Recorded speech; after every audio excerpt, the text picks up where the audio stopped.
Brent Beardall is president and CEO of WaFd Bank, and he's been recognized as CFO of the Year by the Puget Sound Business Journal. WaFd Bank is the largest bank in Washington and has been recognized as Bank of the Year in 2021 in Washington, Oregon, Idaho, and New Mexico by Newsweek.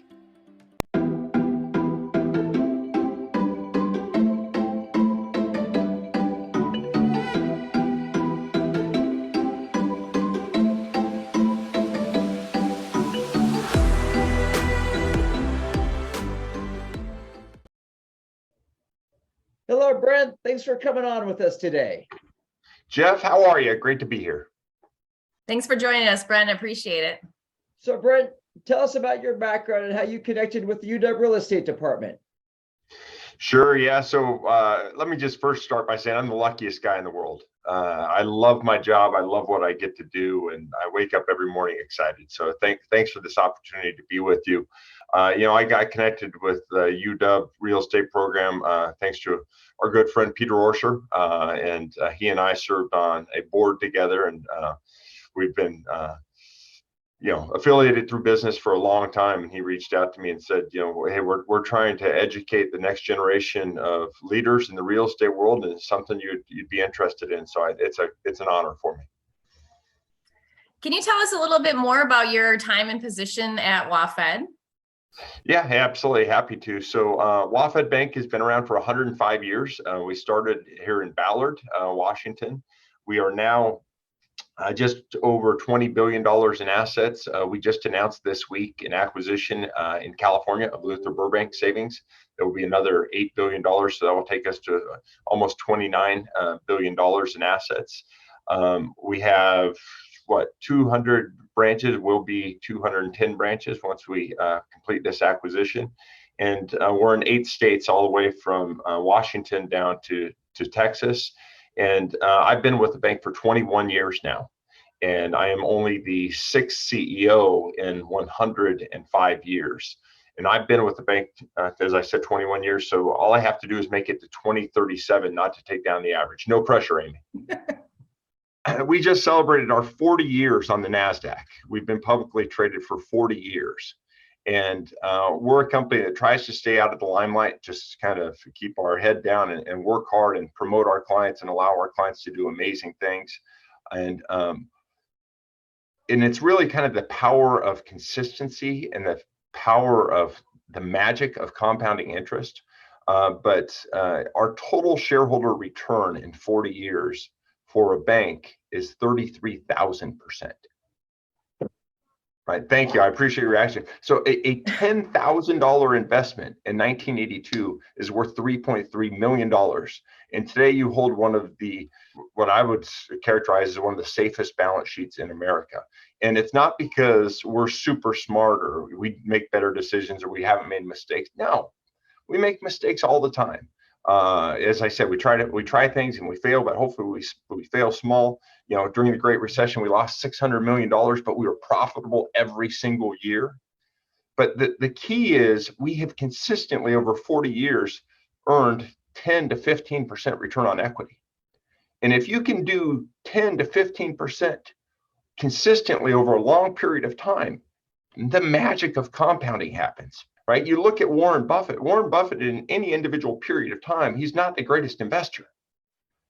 He's a very good investor over a long period of time. So that's one thing, the magic of compounding, and make sure the interest works for you and not against you.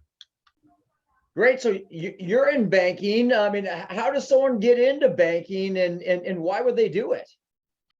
I think the biggest question is, does anybody intentionally go into banking? And hopefully there are some that intentionally go into banking. It wasn't me, and many of the bankers I know of, it's kind of an accidental profession.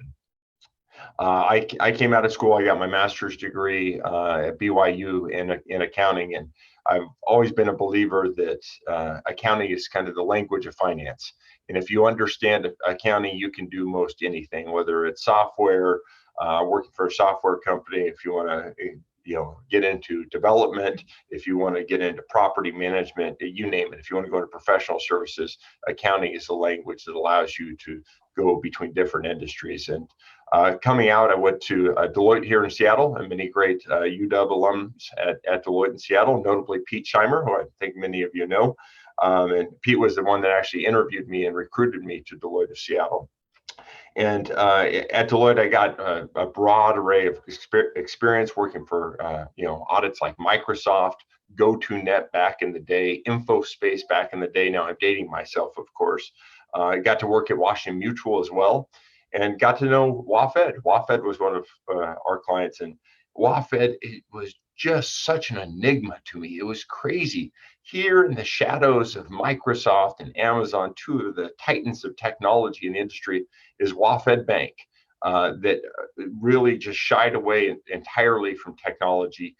In 2001, when I joined, there was no voicemail, there was no email at the bank. 2001, the ledger for the holding company was done on a tall chief tablet by hand. It was a $600 million holding company at the time. And yet, even being as antiquated as they were with technology, they were the most profitable thrift in terms of efficiency ratio in the United States, right? And it was just, and there's other members of the UW real estate board, Eric Campbell, for example, that have worked with WaFd forever.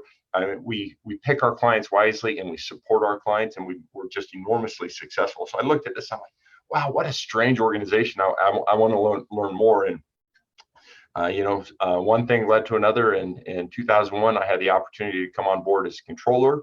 And then in 2002, the great opportunity to become the youngest CFO of a publicly traded bank in the country. And 2002, it was just crazy times all the way leading up to 05, 06, when the mortgage market went nuts. And then, of course, the great financial crisis, living through that. I had the privilege of presiding over the investment book that we lost $86 million on Fannie Freddie preferred stock. And that was entirely on me. That was my responsibility. I literally made the decision the Friday beforehand to keep that investment. And on Sunday night, when they went into receivership and the federal government said these are worth zero, I literally thought on Monday I was going to be packing my boxes and move on. And my boss at the time said, learn the lesson. You made the best decision with the information available to you, and work like heck to make up for it. And a great lesson to me in terms of you've got to make mistakes. If you're in business, you're going to make mistakes, and learn mistakes, and don't overly penalize people for trying their best. Well, you're living and learning, and I think you had shared before when we talked about a letter you wrote when you were taking over as CEO. Explain what you did to kind of talk or connect with the employees.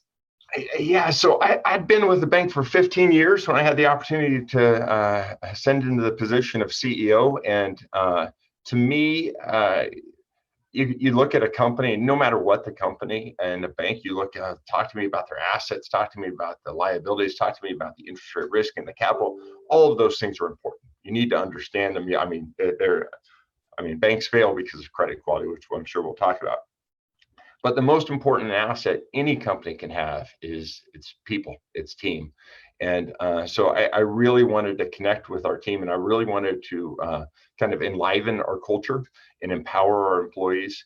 And so I wrote a letter to every employee, and there was 2,000 employees, and I said, I want you to do two things. Well, first I had the great idea, wouldn't it be great to sign each letter by hand, which in theory sounds great. But then I start writing notes. Amy, hope your kids are doing well. Jeff, best of luck in this or that adventure. And it took like 4 days, and full on hand cramps and everything. But in those letters, I asked employees to do two things. And I think this is great advice for everybody. Number one, love what you do. Life is too short not to love what you do. And we are empowered. We are so fortunate to live in this country, to have the freedom of choice that we have. So either figure out how to love what you do and acknowledge that not all of our jobs are glamorous, right? Here at the bank, we have jobs of people working in the file room. We have janitorial staff. We have people that work with regulation, BSA. We have people that are making loan decisions. I mean, there's all kinds of jobs, and not all of them are glamorous, but they all need to be done. So figure out either a way to love what you're doing or do something else. You're empowered. And my message was, you'll be happier your coworkers will be happier, your clients will be happier, and your home life will be happier if you can figure out a way to love what you do. And then after you love what you do, so really it's a message of empowerment, a message of choice. And after you figure out how to love what you do, I challenged everyone to make a difference. Don't just go along for the ride. Don't just be a wallflower. If you don't like something, raise your hand and say you don't like something, and tell us why and tell us what you would do differently. I'm not a big fan of people that just come with problems and say, hey, here are the 5 problems. Great. What solutions do you suggest? What should we do about it? And really empower them, and even challenge them to challenge me and challenge management. And I asked people, I said, never sit through a meeting where you get nothing out of it. I think the same could be true of students, right? Never sit through a lecture where you don't get anything out of it. If you're not getting anything out of it, don't waste your time. And even worse, if I, as CEO of the bank, if I'm saying something that's patently false, challenge me on it. Hopefully you do it in a respectful way, but challenge me on it, because if I can't articulate what we're doing and why we're doing it and why it makes sense, we probably shouldn't be doing it. And for us, that was a change in our culture. We'd always been a kind of a command and control organization. So empowering people to love what they do and make a difference and be part of the solution. And it doesn't mean we're always going to all be on the same page. We have different backgrounds, different points of view, but we can have, constructive conversations and dialogue and come to a conclusion, then move forward. So on that note, that was great advice that you gave, to all your employees. I'm sure they really appreciated getting those letters. What advice would you give to like a super driven and smart, student in the program who is, just getting ready to enter into the real world? Yeah, my advice is to run towards a challenge. So many times in life, there's challenges and people run away from the challenges. I think about it. I grew up in Southern California. I think about it when you're out there body surfing or surfing and you see a big wave coming, what do? Yeah, do you kind of retreat? And you retreat, and oh, by the way, the wave will smash. Or do you run towards it and either ride the wave or dive under the wave, right? And I look to the great financial crisis, and especially as it relates to real estate.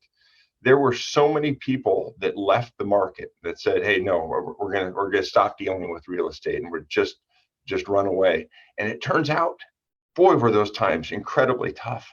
But if you could persevere, if you figured out a way to get through it, on the other side of it, the opportunities coming out of that were second to none. Generational opportunities, probably opportunities we won't see again in our lifetime. So when challenges come, when it's difficult, when everybody says, oh, you can't do that, or figure out a way to run. Again, it needs to be something you're passionate about. But if you're passionate about it, run towards the challenge. And there's so many different challenges, whether it be challenges with regulations. I know in my career, FAS 133, the derivative standard, came out when I was an accountant. The standard from the Accounting Standards Board was 1,200 pages.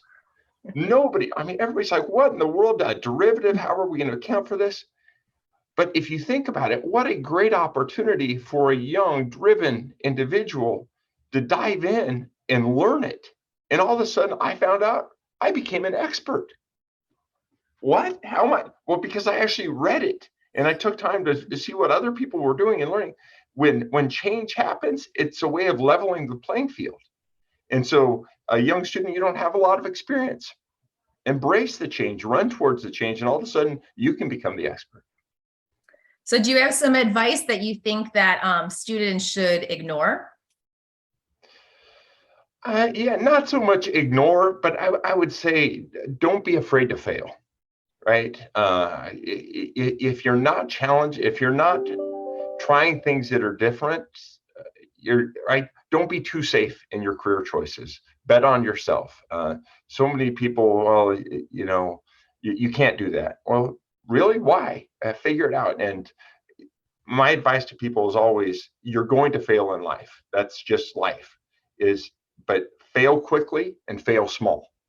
What you want to avoid at all costs is long-term failure. Is a project that you're involved with for 10 years and it's very costly. But try small, right? A petri dish, test it, see if it works. And if it works, then grow it. But so often in life, we're all, especially as bankers, we're risk adverse. oh no, we can't make a loan that could ever go bad. Well, maybe we can make a loan that could go bad, and we'll earn enough on the incremental difference to more than offset that. But it's finding that balance. Do you have like a favorite hobby or charity or book, something you can share with us that might inspire others? Yeah, I don't know if I'm going to be an inspiration for anybody. I have a zest for life. I love being outdoors. I love one of the things I love about the Pacific Northwest is the contrast we have between the waters, the forest, and the blue sky. Just being out in life and enjoying. I'm involved heavily in the YMCA of Greater Seattle and the United Way, trying to give back and make a difference in our communities. I love outdoor activities.